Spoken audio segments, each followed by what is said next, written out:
Good evening mga sir and ma'am. Welcome sa another session natin ng weekly charting session sa mga Garbagers and Trade Nation traders. I am Hector Henil aka the Garbager Trader, and thank you for being here tonight. Today is October 1. Ibig sabihin, first day of the month, first day of fourth quarter. So ibig sabihin, nasa last leg na po tayo ng taon 2023. Okay, so very critical yung mga susunod na buwan, especially na tinitignan natin kung meron bang bullish or bearish trend sa market right now. So as always, ngayon pa lang natin to gagawin na kung saan month-end preparation yung gagawin natin. Ibig sabihin, monthly chart yung tinitignan natin, and then saka tayo pupunta sa weekly or either pupunta sa daily. So ganun ako ngayon mag-prepare to anticipate kung ano yung posibleng mga levels na nakikita natin sa chart. So in this, sa nakikita nyo sa mga screen nyo, ay as always, we will start yung session natin sa Nikkei, which is yan yung unang index na tinitrade ko for every day. Okay? Every day, si Nikkei ang ititrade ko. Start ng trading hours ni Nikkei is 8 o'clock PH time hanggang 2 p.m. PH time. Okay? So I only trade yung index ni Nikkei kapag ka po open yung market. Open na si Nikkei ng around 6 a.m. pero I don't trade yung index. Okay? Pag actual open lang ng market ako nagtitrade para at least mas may galaw. Kasi usually kapag ka CFD time, around 23 hours pong open yan. May 1 hour lang na break yan usually, and then nilalaro lang yan ng mga iba't ibang brokers na CFD. So gumagawa sila ng mga demand and supply. Kaya usually kapag ka hindi ganun ka-volatile yung market, unang-una, talo tayo sa spread dahil mas mataas. Pangalawa, ay hindi ganun ka ganda yung galawan. So as traders, we always like yung merong magagandang galawan para at least mas mataas yung chance na nating makakapture ng magandang swing or magandang points or gain. Okay? So, ngayon, start ko yung bias natin kay Nikkei or yung sa Japan Index. So kung papansin niyo, yung base nito ay nag-start tayo ng taon around 25-26,000. Okay, 25-26,000, and currently yung nakikita nyo ngayon ay uptrend naman in general, di ba? Uptrend in general, pero you're looking at a time frame na pag tinignan nyo 2020 hanggang 2023 yan. So that's a span of 3 years. 3 years po yung tinitingnan nating chart, monthly chart. And as always, bullish. Bullish lagi yan. Okay? Kasi long term yung tinitignan. Pero ngayon, let's dig deeper doon sa monthly. Na kung saan beginning ng buwan ng taon ay hanggang ngayon, okay? End of September po yung huling candle na nakikita nyo. Itong candle na to, end of September yan. And right now, yung Japan or Nikkei up ng 23%. Isa sa mga solid na index na maganda yung ginalaw ngayong 2023. Although hindi pa tapos yung taon, pero we are expecting to end this year kay Nikkei ng positive. Kasi nga, double digit na yung growth niya versus 2022. Okay? Yun yung gustong tignan. Ngayon, pagka tinignan natin yan, ganito ko i-analyze yan. Mapapansin nyo na pagka nagbilang ako ng bar, meron tayong last swing na bullish dito sa buwan na yan. Okay? Itong candle na to. Yung bar na yan, that is July. Kung hindi ako nagkakamali, that is July. Okay. June. End of month ng June. So June. Simula June, noong July, nagkaroon tayo ng range. Range lang yan. And then, noong August, okay, bumabagsak. Ba't ko sabi mabagsak? Mas lower toong close nito versus sa close noong June and July. And then noong September, kinonfirm na okay, we might see a possible pullback pa or deeper retracement. Okay, deeper retracement. Bakit? Kasi nga nakita natin na bearish yung close noong monthly. noong September, which is last Friday. Bearish yung close niyan. Lower end noong candle. Lower end ng candle suggesting na possible meron pang buhos pababa yan. So pagka ganun, ano ngayon yung makakatulong sa atin para malaman ano yung next na support levels na tinitingnan?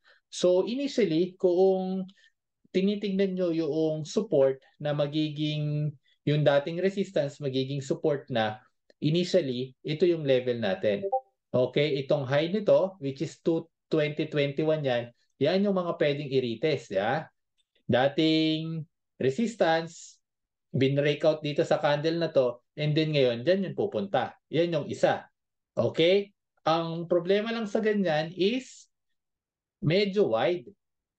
Okay? Kasi may magtatanong, okay, pag nagbe-base kayo ng support, yung top lang ba nung wick or pati yung body close ng candle? Okay, which is dito sa area na yan. So, in this case, meron kang solid support sa 29K. Okay? Yan yung posibleng puntahan kung ang pinag-uusapan natin is yung dating support, dating resistance na magiging support na ngayon. So from current price, 31, around 31,700 yan, papunta dito, that's around kulang-kulang 1,000 points pa sa top or sa wick, kung basis natin yung wick. Pero kung nagkataon at talagang nag-momentum, mamaya natin i-discuss kung meron tayong tinitig ng momentum downwards, is meron pa tayong possible 2,400 to 5 na galawan kung i-retest niya yung dating closing prices noong September 21, which is possible yun. Possible. Anything is possible, okay? Pwede rin naman, okay, yan yung downside. Yung upside, edi i-retest natin yung 33,447. But the problem is, kaya ako hindi masyadong i-discuss yung upside is dahil meron ng retest na ginawa eh. Itong candle na to, ni-retest na niya yung previous top dito, and itong candle na to. At hindi po siya nag-hold. Hindi nag-hold eh. So ibig sabihin kung hindi nag-hold, dahil bearish yung close nung September. So mai-invalidate lang toong support ko na idea dito kung sakaling may gap up tapos another retest na naman sa area na yan. Possible pa rin yun. Retest ng 33,000 which is a strong whole number. But right now, we are below 32K. So I'm not expecting na anytime this October ay tumaas yan. Although po pwede dahil nga may momentum. So doon na magpe-play out yung lower time frame na daily or weekly sa gagalawin ni Nikkei. So aside dun sa dating support, dating resistance na magiging support na ngayon, ano pa yung isang tool na po pwede natin gamitin? Doon na tayo ngayon papasok kay paring Fibonacci. Which is kukunin ko lang yung low noong nag-start yung taon. Ang low nito ay 25,584. Okay. As much as possible, gusto ko precise, no? 552 ngayon yan. 579 ang low. Ang high nito ay 34,006. 34,006. More or less yan. Okay? Meron akong level ngayon. Meron akong level na tinitingnan ngayon. Na kung papansinin nyo, okay, itong area pala na to, dating resistance, magiging support na, that's a 382 Fibonacci. Which is, magko-coincide doon sa resistance natin before. Okay? So, this is a strong level. Strong level yan na kung saan ay meron pa tayong whole number na 31K. Okay? Meron tayong whole number na 31K. So, right now, papansin nyo, nasa 31,800 tayo. Anytime soon, posible pa lang pumunta yan sa 31K. Which is, that's around 800 points more na downside sa mga susunod na araw. Okay? That's number one. Ngayon, nakaplat na yung support. Kung hindi mag-hold yan, yung 31K, pupunta na tayo ngayon. Actually, 30,800 yan eh. 30,800 na posibleng bagsakan. Pupunta tayo ngayon sa 50% Fibonacci level na 30K. Again, puro whole number naman yan eh. 31K, 30K, yan lang yung guide natin kung saan pupunta yan. Kaya pag nakita nyo dun sa Telegram group natin, okay, I'm observing this level kasi nga mga whole numbers yan and I'm expecting na either i-hold yan or i-break. Kapag ka bin-break down, we are shorting. Kapag ka hinold, then that's a bounce play. So ganun ko isi-set yung pagte-trade ko sa market na to. Ngayon, pagka dinilit ko yung nakalagay dyan, pupunta na tayo ngayon sa daily chart. So pag tinignan sa daily chart, okay, medyo makulay. Magtanggal lang tayo ng onting kalat dyan. Okay, para clear. Yan. Okay? So ito na yung daily chart na tinitignan natin. Okay? Beginning ng 2023. Ito yung daily chart na tinitignan. So kung papansin niyo, aside sa Fibonacci, Fibonacci lang actually nakalagay dyan, is meron tayong pwedeng support dito sa area na to. Okay? Yan yung immediate na posibleng bagsakan ni Nikkei bukas or sa mga susunod na araw. Okay, yan yung immediate. Okay? Ilang points yan? That's around 500 points. Yeah, that's around 500 points. Ganun lang kasimple. Meron tayong tinitig ng 500 points. Ilang points to? 500. So actually around 1,000 points na tinitignan na possible na babagsakan ni Nikkei. Ngayon, pagka tinignan nyo, okay, ano pa yung mga chart patterns na tinitignan ko? Pagka nagawa ka ng trend line, makikita mo na ito yung diniscuss natin sa mga previous session natin na kung saan dito sa area na to ay may break tinesting, dito bin-break down. Tapos, 3 weeks ago, ni-retest. Ito na ngayon yung week na nakikita nyo doon sa monthly chart. Na kung saan, nag-close tayo ngayon sa market dito sa area na yan ng bearish. Bearish tayo. Kaya anytime soon, we might be revisiting yung 31,000 level na i-observe natin ngayon kung mag-hold. Kasi nga, meron tayong lower levels sa 30,800 at the same time 30K. So dapat open kayo sa possibility na okay, pwede palang pumunta doon dahil tinitesting. Kung sakaling, okay, kung sakaling nandito na siya sa area ng 31,300, i-observe ko intraday, let's say 1 hour chart or 15 minutes sa chart, kung gaano ka bearish yung ginagawang mga candle formation. Pagka nakakita ko ng mga ganito, ibig sabihin, strong na possible may momentum pababa. Kasi mga full-bodied candle yan eh. Yung mga ganitong candle, may momentum pababa. Di ba? Pag pinapansin nyo, may mga momentum, may sumusunod. So yan yung mga ino-observe ko na kung sakaling pumunta dito sa level na yan at strong candle yan, then again, may momentum din. May momentum din na saying na posible tayo pumunta sa mas mabababang Fibonacci levels na okay yun para sa atin kasi nga supposedly we are shorting nung time na yon. Okay? I will not be aggressively buying unless nakita ko na nag-hold yung level. Doon na ngayon pupunta yung mga intraday natin, let's say 1 minute chart, 3 minutes, 5 minutes sa chart na kung saan naghahanap ako ng mga double bottom na patterns. Ano yung double bottom? Double bottom na pattern is this one is a support.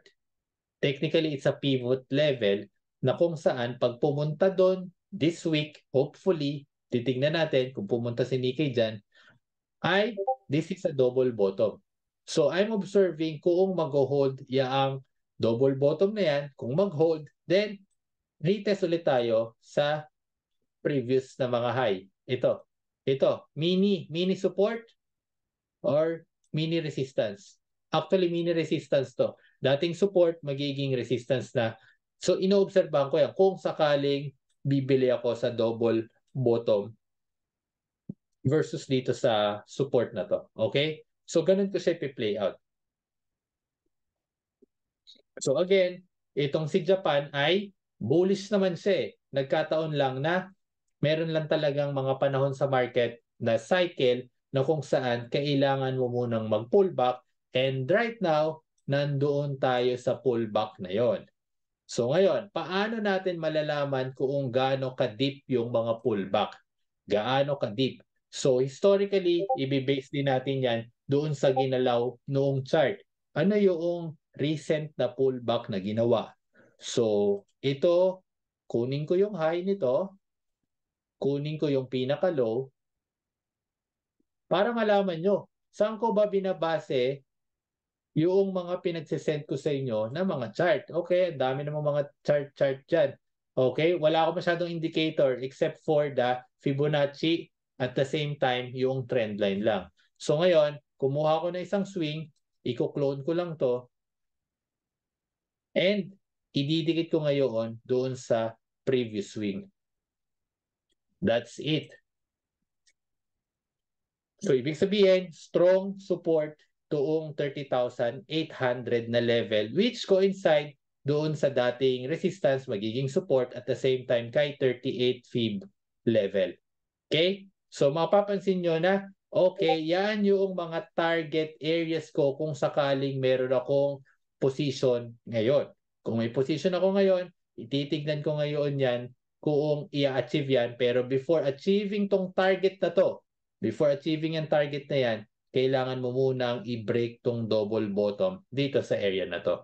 Okay? So, ganun ko siya i-play out kay Japan. Yun yung aspect doon sa downward. Ngayon, meron kang aspect na, okay, sige, pero pwede rin naman mag-bounce, tama ba? Again, anything is possible. So, ano naman yung bullish side? Bullish side naman tayo kasi we are preparing for the bearish side. Paano naman kung sakaling maging bullish yung market? Bullish yung market, di ba? So ano gagawin natin?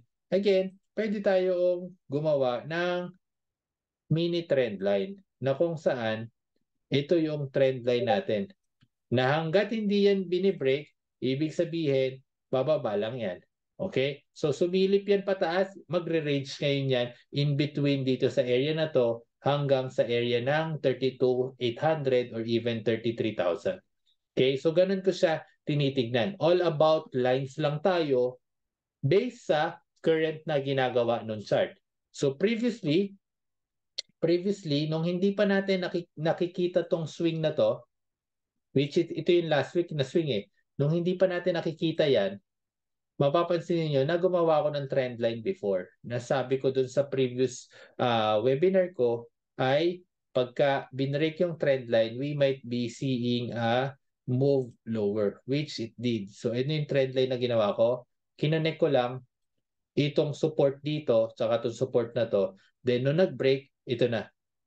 Sobrang massive. Sobrang massive noong ginawang movement downward. That is around, kung hindi ako nagkakamali, this is around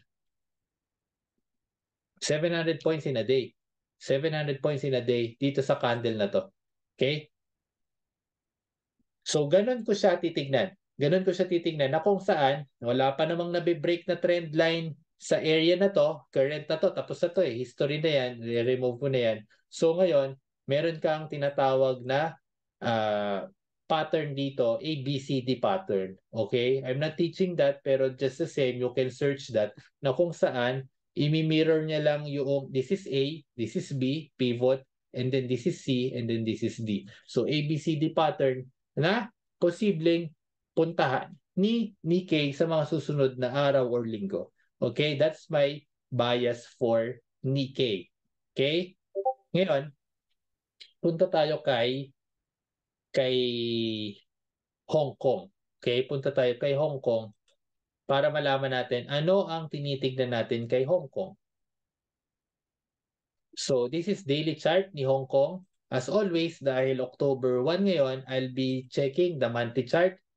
Okay, onting zoom lang sa mga candles dahil masyadong magkakadikit.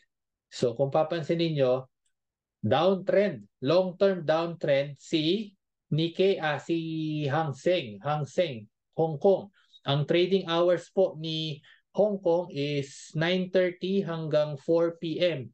PH time. Okay, so halos kasabayan to ng PSEI natin. Excuse me. Halos kasabayan to ng PSEI, kaya I'm trading this. Okay? So kung papansinin nyo, beginning ng taon, ang pinaka-swing low nito is October 2022. October 2022. Okay? And right now, noong November, nagkaroon ng massive rally. Ito yung December, ito yung January. So dun tayo sa January, sa December last 2022, ito yung closing. Pag tinignan nyo yung current niya, year to date, down pa siya ng 10% mga sir, or around 2,000 points. Down si Hong Kong ng 2,000 points, 10% versus last year na end of year close. Okay? Pero versus sa previous week, ito yung pinaka-low niya is up siya by around 20%. Okay? So mayroong time na kung saan nag-up siya ng 50%. What a rally. Diba? What a rally. Pero dahil downtrend siya, di ngayon, nagpo-pull back, nagre-retrace. Okay? Diyan na ngayon papasok yung mga long-term levels natin na kung saan, okay, instantly, pwede siya palang bumaba dito. That's another 3,000 points down. Pero ang tanong, gaano kataas yung chance nun? I cannot give you yung chance nun unless mag-play out dun sa chart sa mga susunod na buwan. Buwan po yung tinitignan natin. Okay? Pero papaano kung hindi yan mag-double bottom sa area ng 14,000 or 15,000? Paano kung hindi na pumunta doon? Tumuloy na pataas. Ang tool na gagamitin ko as always would be Fibonacci. Ang low nito is 14,597. Papunta sa pinaka-high, 22,700. Ganyan ang itsura ng chart ko. Na kung saan, sabi ni Fibonacci, okay, we are in an interesting level. Ba't ko sinabing interesting level? Kasi reaction point yan. Okay, which previously, 2 months na pala to na tinitesting yung 618. 2 months na niya. So, versus dun sa close ni Nikkei, si Hang Seng, kahit papano, ay long wick. Okay, long wick yung mga close. Hindi katulad ni Nikkei na, okay, medyo bearish talaga yung close noong candle last month, noong September. Pero dito kay Hang Seng, meron kahit papanong buhay na sinasabi sa atin na 618 is a strong support level and posibleng mag-hold right now. Kung hindi mag-hold, then we go now to lower Fibonacci. 16,000 level na yan. 16,000 whole number. So, pero bago pumunta yan doon, again, may 17K tayo. Next na level, 16K. So, dun, ganun yung ipi-play yun. Okay? So, pag tinignan ngayon sa daily chart, ito yung tsura niyan. So, dahil day trader ako, kung papansin niyo, okay, may mga Fibonacci levels na ginawa sa monthly, pero in reality, pag tinignan nyo sa daily yan, simple lang po yan kung gagana ba. So kung papansin niyo strong, kahit pa paano, bullish close noong Friday, pag tinignan nyo, okay, dito pala sa area na to, downtrend. Okay, itong area simula dito, papunta dito, downtrend siya. Pwede kang gumawa ng trend line pag ganyan. Okay, dyan sa area na yan. Okay? So again, ako, hindi ko naman gustong i-capture yung ganyang mga galawan. So ang gusto ko lang i-capture would be yung day-to-day na movement. Kaya ako, I'll be zooming, ganyan ko lang siya ipi-play, na kung saan, meron akong ilan to? August, September, 2 months na tinitingnang time frame. Dahil nakaplat na yung mga supports ko. Support level ko na kung saan ano yung trend right now. So, simple lang. Meron kang support dito. Currently, binrake down dito. But nung Friday, sabi ni market, I am possible tumaas tayo. Yun yung sinasabi ni market. Na kung saan ay above ka na naman noong breakdown. So may possibility na mag-retest dito sa area na yan. Okay? Paano malalaman kung ma-invalidate yung idea na yon? E di i-breakdown mo sa area na to. Pag nagkataon na bine-breakdown ulit yan sa area na yan, I am shorting sa mga levels na yan at ang next target ko na would be dyan sa 16,400 or yung next Fibonacci level natin. So, ganun ko siya gagawin. Okay? Bago pumunta sa upper Fibonacci sa support, ibig sabihin na sa support tayo ngayon, buy yan, buy. Ang next target natin dito. Yan yung sa mga swing traders. Okay? Pero ako, day trader naman ako. Within 30 minutes, within an hour, wala na ako sa trade. So, yan lang yung binibigay ko sa video natin ngayon na kung saan ay mga swings yung tinitignan natin, especially dun sa mga full-time employees or may mga full-time businesses na hindi naman kayang mag-monitor ng market. Okay? So, in this case, yun yung bias ko right now na meron akong tinitignang trend. Okay? Nasa area siya ng trend. Trend line.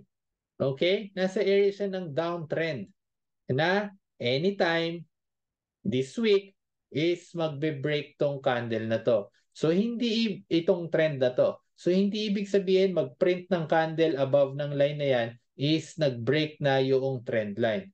Dahil anytime pag biglang bumaba na naman sa line na yan, I am preparing to short. Okay, I'm preparing to short. Bakit? Kasi nga the trend is your friend. Hindi pa siya nagbibigay ng senyales na magre-reverse siya as of this moment. Although, nasa support siya. Nasa support siya. So, ganyan ko siya ipi-play out. Okay?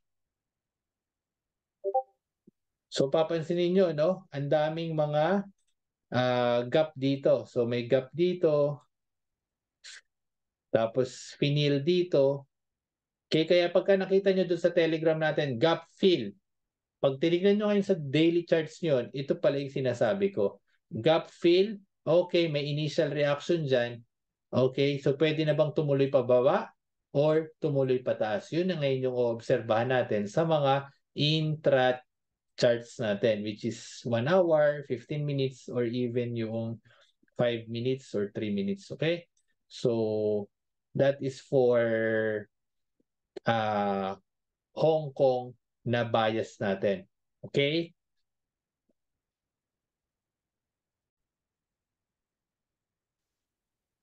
Okay, so we're back and punta tayo ngayon dun sa next market after ng Asian markets na kung saan siya na yung Germany or yung DAX. Okay, Germany or DAX followed by FTSE later after the Germany. So, month-end preparation, I need to prepare or to set the tone kung ano yung gagawin ni DAX for this month. At to do that, kailangan ko ng perfect perspective ng longer time frame which is monthly, beginning ng buwan ngayon. And as always, I need to see ilang percent ba yung growth ni DAX versus last year. Ang close nito, December is around 13,929, 13,900 level. And right now, si DAX ay 10% above. Okay, so positive si DAX. Compared kay Nikkei na down ng 10%, ito namang si DAX positive ng 10%. Okay, pero yung previous swing niya na pinaka-low nito ay September 11,862. 11,862. So I'll be plotting yung ating Fibonacci levels dyan. Okay, bakit? Kasi yan yung pagka Fibonacci po ang ginagamit natin, I'm just getting yung swing. Swing low, swing high to get the retracement. So ano yung retracement ang sinasabi? Yan yung pullback. Gaano kalalim yung possible pullback at ang mag-guide sa akin dyan would be yung Fibonacci. So I'll do that now, 11,862. Okay. And then yung pinaka-top niya, 16,528. 16,528. Okay, as much as possible, mas gusto ko na malapit dyan. Okay? So meron tayong level. Meron tayong level ngayon na tinitignan 14,750. 14,750, that's 38 fib from current price. Okay. That's around 600 points more. 600 points more. Okay?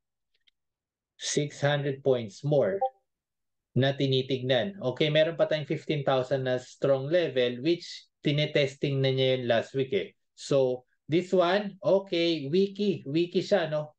So, gusto ko, inobserbahan ko, kamusta yung chart ni DAX? Ano yung possibility na mag-momentum? Paano malalaman kung may momentum? This one. This candle is a momentum candle. Long-bodied candle. This one is also a momentum. Okay? This one is also a momentum. Okay?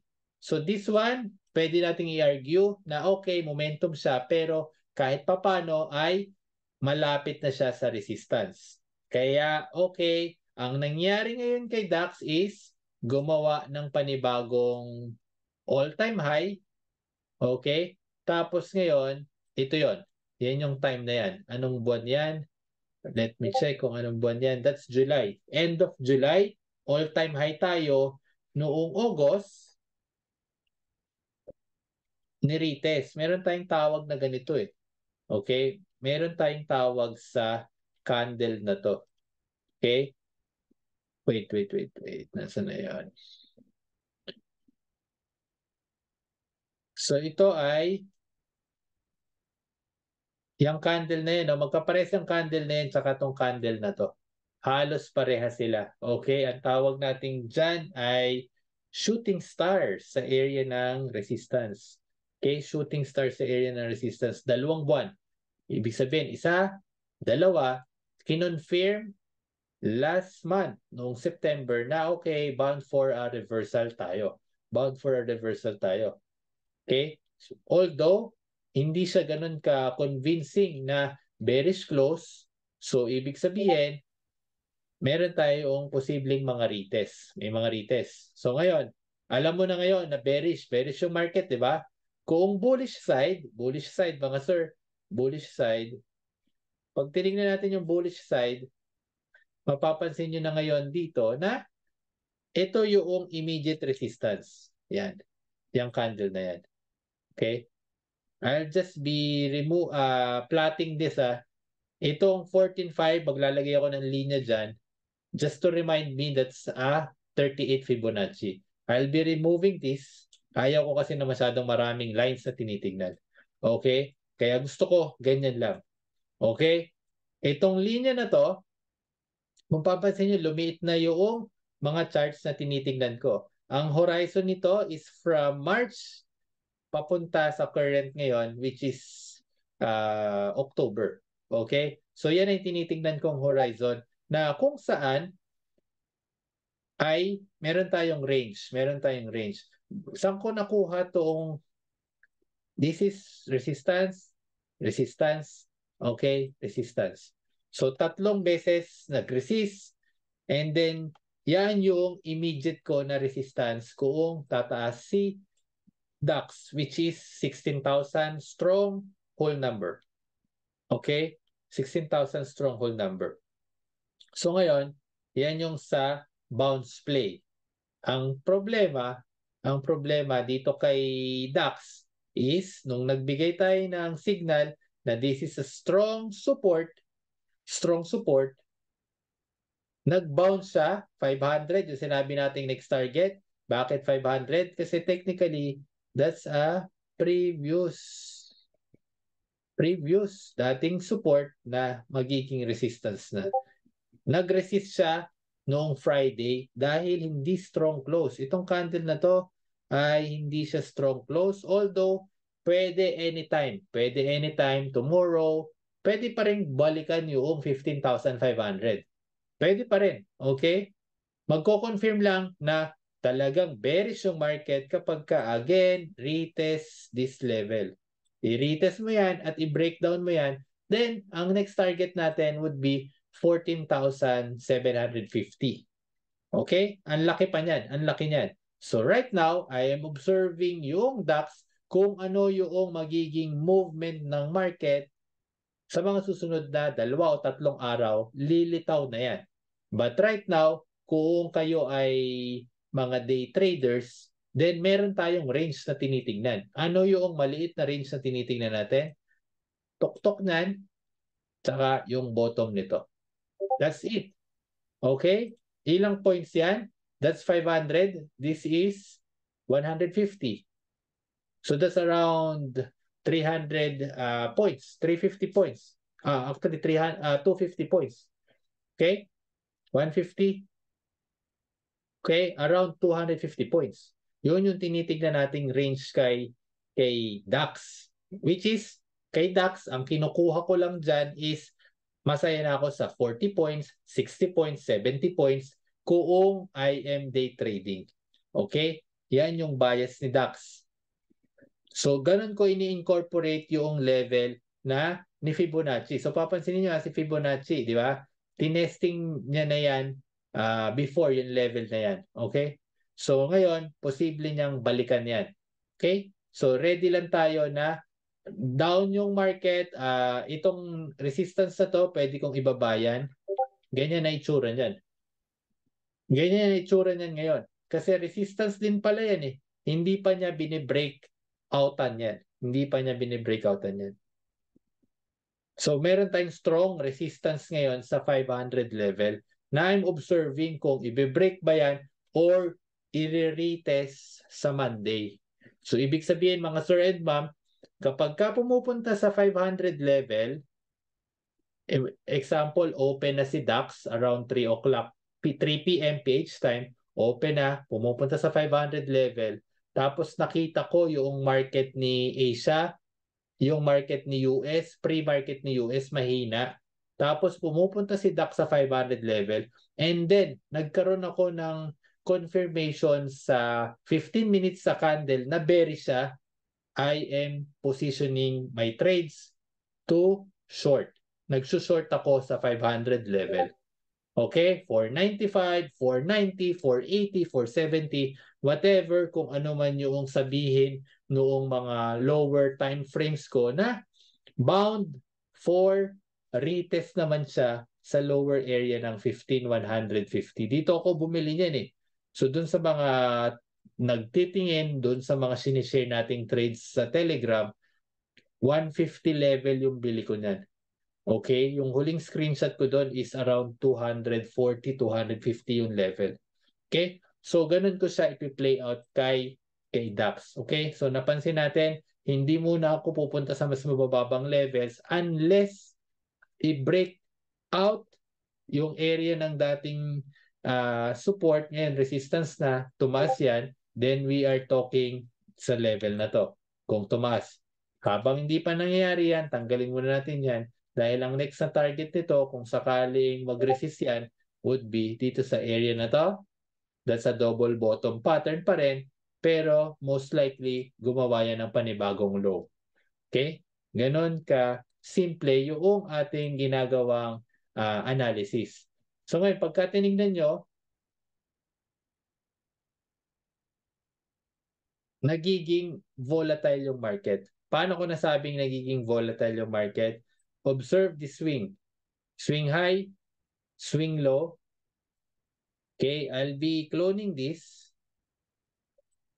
Doble na sila. I'll check. Kumasya ba? Okay, may momentum pa rin. Hindi siya humaba dyan. Pag tinignan natin ngayon dito kumasya ba? Hindi pa rin. Pero kung papansinin nyo, simula dyan, papunta dito, mas mahaba na yon. So kung papansinin nyo ngayon, ang haba na ng swing mo. Although mahaba naman yung time frame na tinitingnan, but again, I'm saying na humahaba yung ating bulusok pababa, suggesting na okay, volatile yung market, kaya dapat ready kayo doon sa mga swing ng pwede dapat baguhin yung position nyo. Kung meron kayong mindset na support to yung support na yan, magiging support lang kung i-hold. Otherwise, kapag ka nagkikreate na yan ng mga breakdown area, you should be ready to flip the switch. Flip the switch. Ibig sabihin nun, yung dating mindset nyo na bumibili kayo sa support, dapat nagre-ready kayo ngayon mag-short sa support dahil posible nang magkaroon ng breakdown yon. Okay? Dahil sa volatility. Okay? So right now, we are still looking for the retracement for the support ni DAX. Okay? So initially, nagsusupport yung 150. So meron possible retest yan sa mga susunod na panahon. Let's see kung anong gagawin niya sa mga levels na tinitingnan natin ngayon. 500 and then 150. Yung levels na yon, okay, around 300 points. And then, let's see from there kung saan pupunta yung market. Right now, bearish yung pinrint ng monthly chart. Yan yung itsura ng monthly chart niya na kung saan ay, okay, meron tayong 750 level na tinitignan. Okay? Kung hindi mag-hold yung 750, again, meron tayong makapal na support sa area na to. Yang area na yan. Okay? Saan niya nakuha? Dating resistance na binrake out dito sa candle na to, magiging possible support na. Okay? Yan yung next na support, which is 14,500. From current price, that's around 1,000 points decline. Hindi lang natin alam kung gaano kabilis or kung pupunta dyan si DAX. Okay? So now, let's proceed doon sa kapartner ni DAX, which is yung UK 100, FTSE.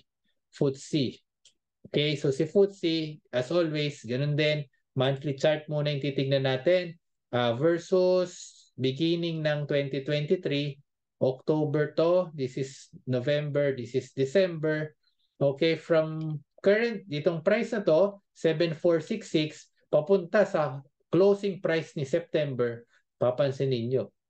Okay, less than 2% na growth. So, it tells us na si UK ay range trade. Range trade siya. So, ano ang range ni UK? Simple lang. So, papansinin nyo yung mga characteristics ni UK. Wiki. Okay, wiki. So, hindi sa ganun ka strong close kay wiki. Okay, pansinin nyo dito, wiki. Okay, so expect nyo na pagka dun sa mga week na yon, mga support pala yon or mga resistances pala yon. Okay, so kung ganon, titignan natin ngayon ano yung tinitignan natin na so usually kapag trendless yung market, no? Trendless, ibig sabihin range trade kasi 2% lang eh. So support, buy sa support, sell sa resistance. Ganun lang ang peg natin doon. Pero kung gusto nyo for consistency, sige, i-apply natin si Fibonacci. Tingnan natin, low nito 6705, high nito is 7739. Pagpapansin niyo, okay, nandun siya sa area ng 618 nagsusupport.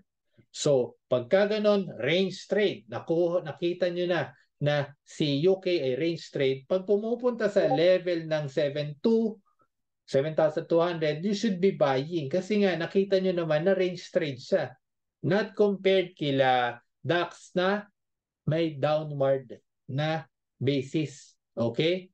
Gagawin ko lang na magsushort dito sa 618 kung sakaling sobrang weak nung ginagawa noong ibang markets.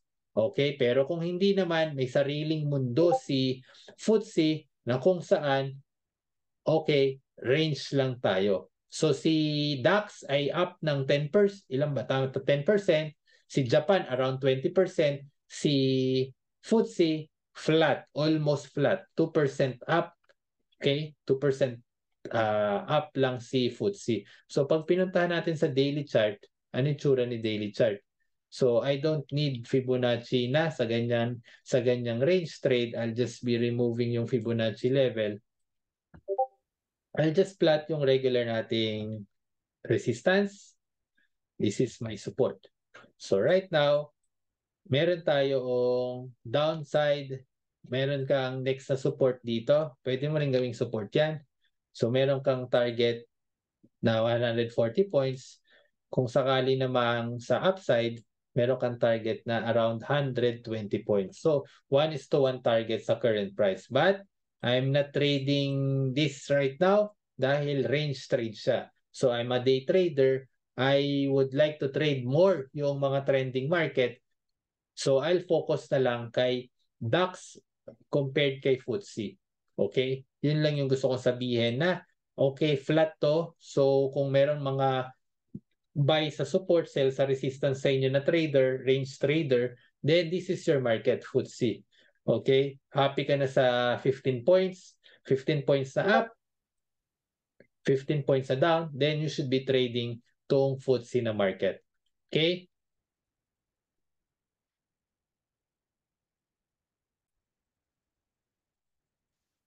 So we're done sa European markets. Let's now go doon sa last market na tinitrade natin, which is yung US market na. Okay? Dow Jones and Nasdaq yan. So simulan natin si Dow Jones.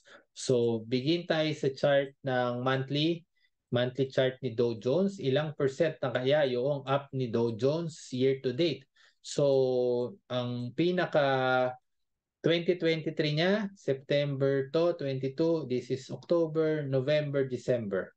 So papansinin nyo mga sir. Zoom in ko lang to. Okay, ito yung pinaka-swing. September yung pinaka-low. Okay? And then, ito yung December close. Nag-close tayo ng December ng 33,147. Okay, sa area na yan. Pansinin nyo, nag-close tayo ng September 33,500. Wow! This is 1% growth kay Dow Jones.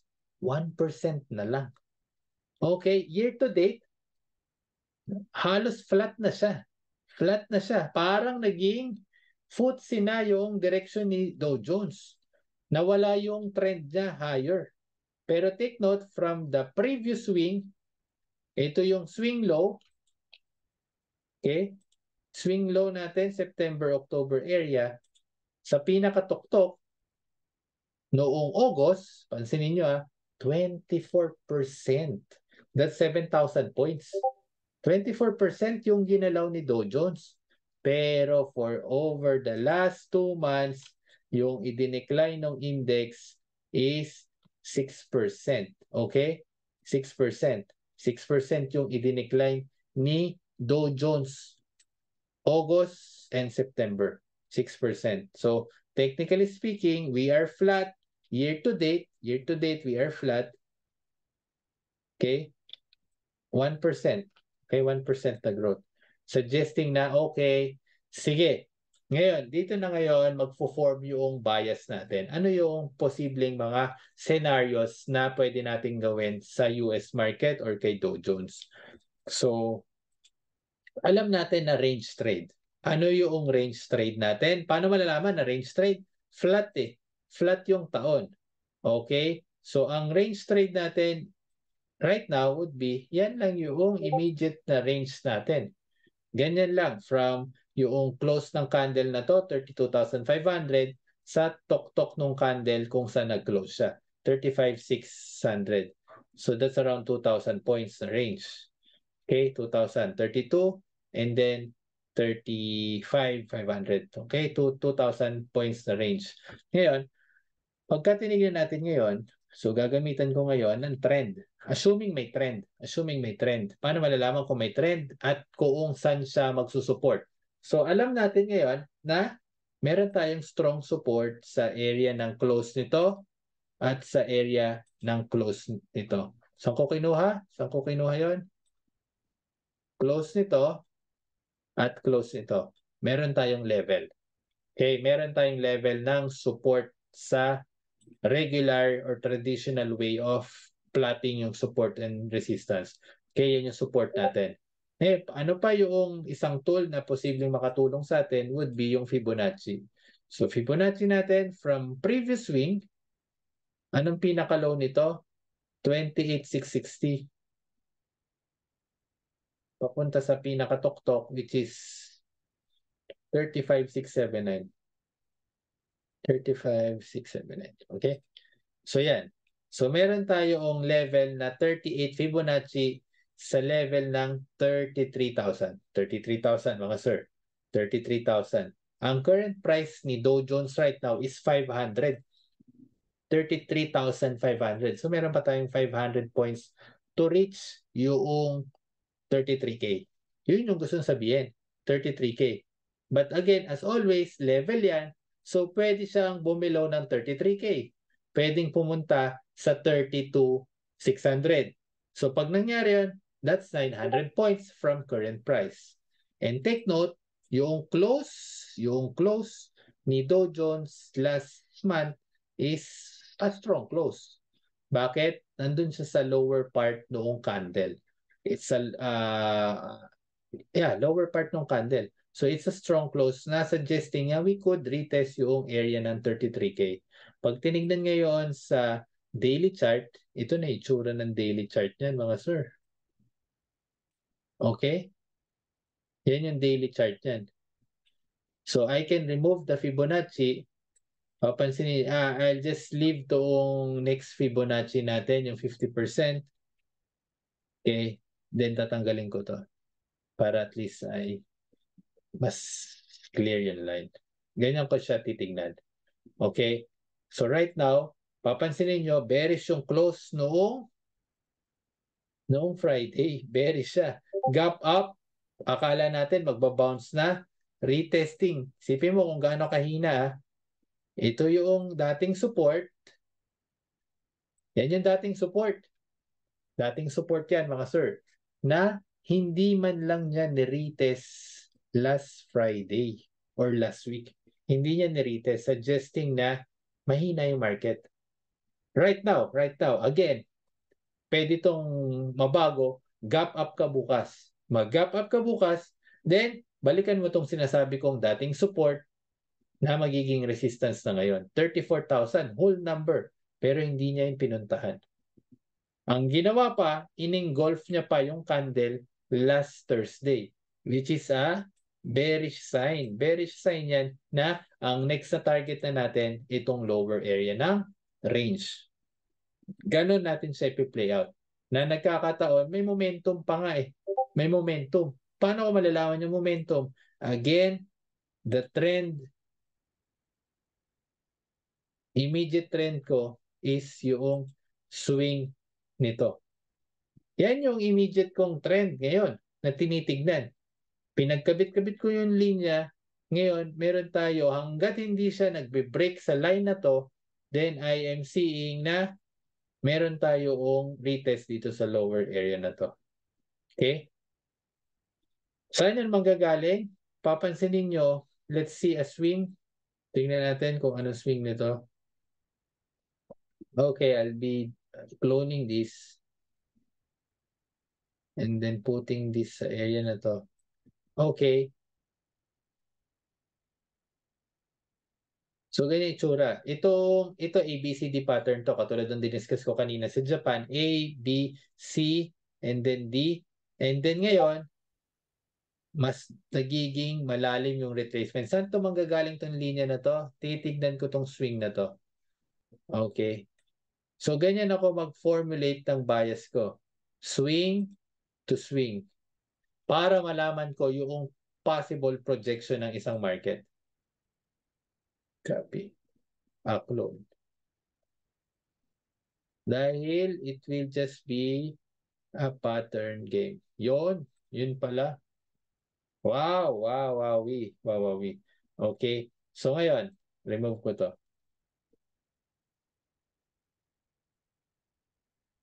Assuming na okay, open tayo sa possibilities. Maraming mga posibilidad na kung saan pwede kong i-retest yung 33K na level, 33K na level. At the same time, pwede kong puntahan yung 50% Fibonacci level. Okay, yung area na to. Yung area na yan. Okay? So, meron akong possibility ngayon na pag sinabi ko, okay, naka-short position ako, yan yung mga tinitignan kong target. Bakit? Nasa gitna tayo eh. Nasa gitna tayo. Ito mo, nag-breakdown dito.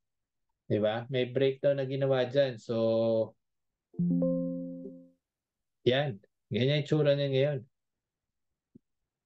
May breakdown na ginawa dyan eh. Hanggat hindi umaangat yan ng 33,700, then intact pa yung possibility na pumunta tayo sa 33K. 33K ang next na support level. Okay? Itong mga nilagay ko, alam nyo na may Fibonacci levels dito sa areas na to. So, ang tawag doon, confluence na, sir. Confluence. This is a strong level ng support. This is a strong level ng support. Okay? Pero open tayo sa mga possibilities na ganyan. Ma-invalidate yan, taasan mo yung 13,700. Okay? That's for Dow Jones. That's for Dow Jones. So nagsimula tayo sa monthly bias and then binibuild natin yung galaw ni daily chart. Okay? Base sa ginagawa sa monthly. So next market natin, last market, Nasdaq. Tech 100 kay Trade Nation. So monthly chart, tignan natin. So kanina, year to date ni Dow Jones is flat tayo, 1% growth.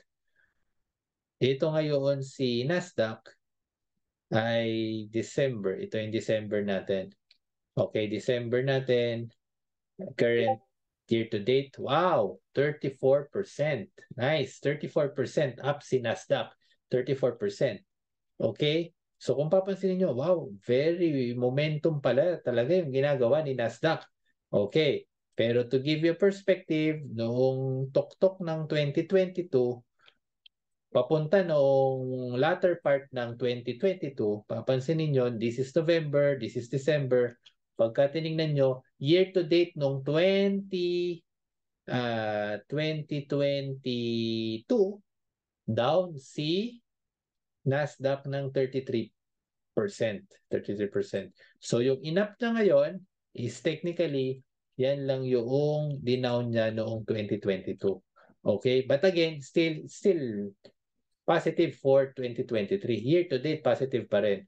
Okay? So punta tayo ngayon, bearish close pa rin. Bearish close pa rin yung ginawa ni Nasdaq. So maghahanap tayo ngayon ng lower levels ng support kung sakaling pupunta doon. At ang gagawin natin dyan would be yung pinaka-swing low. This is 10,440.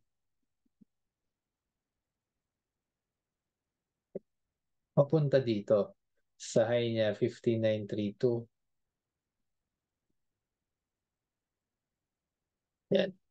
So meron akong level na tinitingnan. 382, 13.8. Wow. Okay. I'll be removing. Shortcut ko na. So meron na akong level na ilalagay dyan. Ilalagay ko ngayon dyan. Huwag nyo nang tanungin kung saan ang galing yung linya na yan. Tinanggal ko lang yung Fibonacci. Para gusto ko clear yung lines na tinitingnan ko. Guided lang ako na okay. As of this moment, nasa 14,000 pa siya, 14,700. Meron pa pala akong possible downside na 900 points. Wow, that's big. Kung mangyayari yon, okay, naka-short tayo doon. Kung sakaling hindi mag-hold yung 38 fib, meron ako ngayong next na support level sa monthly chart sa area na yan. Okay? So, hindi muna ako pupunta sa level na yan. Hindi muna ako pupunta dyan. Kasi nga, 900 points pa yung kailangan niyang puntahan bago pumunta sa mas malalim na support. So, I'll just delete this. At pagka nagkataon nangyari yon, buwan ang tinitingnan natin dito. Although may mga instances na isang buwan ang ginagalaw ni Nasdaq ay 2,000 points. So yun yung gustong sabihin ito na wild, nagiging wild pala to si Nasdaq. Pag binuhusan, nagiging wild, 2,000 points. last 2 months, 2 months ago, this is August, ilan points tong range na to? This is 1,200. Yung last month natin, itong candle na to ay that's around 1,200 points din. So okay lang, pero kaya palang magkaroon ng range na 2,000 ni Nasdaq. Yun yung gusto sabihin natin. Okay? So pag tinignan ngayon natin sa daily, ito nga yung itsura. Okay, guided tayo ng linya. Ano yung linya na nakikita nyo ngayon? Support sa 38 fib. Okay, which technically, right now, nasa support tayo. Nasa support tayo kay Nasdaq. Ba't ko sinabing support? Dahil ito ay support level. So, I'll be getting the low nito, 14,687. And then right now, itong low nito, di ba support yan? Yon, doon pala nangyari yung support. Okay, it doesn't mean na binreak down toong area na to. Dito may breakdown. Okay, dito itinas ulit. So itong area na to, this is critical level. Pag yung chart bumabalik na sa low nitong candle na to, I'm already shorting that. Bakit? That's a breakdown for me. Breakdown ng support na to. Okay? That's why I will be shorting kapag nakita ko na bumababa doon sa previous lows nito. Bakit? Meron akong tinitingnan target na lower areas. Okay? Ngayon, dahil support siya, so ngayon, pag-uusapan na natin ngayon yung upside. Ano yung upside nito? So, ang immediate upside mo would be dito. Okay, this is a resistance. Area na resistance yan. Okay, again, malaki yan. That's around 700 points. Pero, mangyayari lang yon kung nagkaroon ka na ng 15,000 level na retest. 15,000. Hanggang ngayon, hindi pa yan nire-retest yung 15,000 level. 15,000 na level. Okay? So, that's your next target. From current price, 14,700, that's 300 points more sa isang stronghold number. Sa isang stronghold number na 15,000. So, ganun ko siya titignan.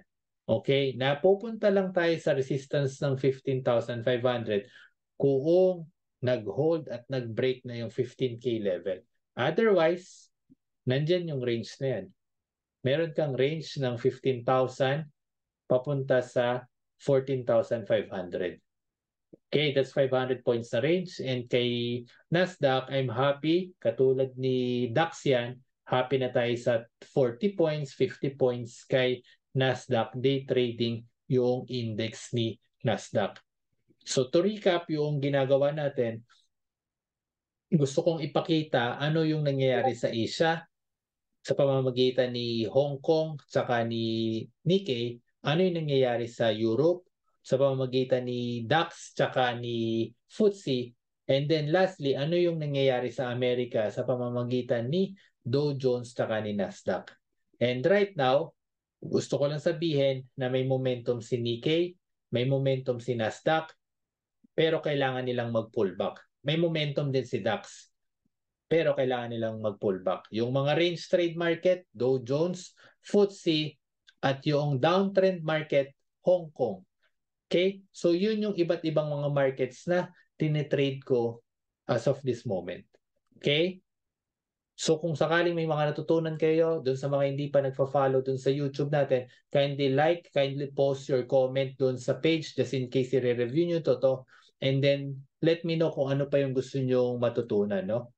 See you sa susunod.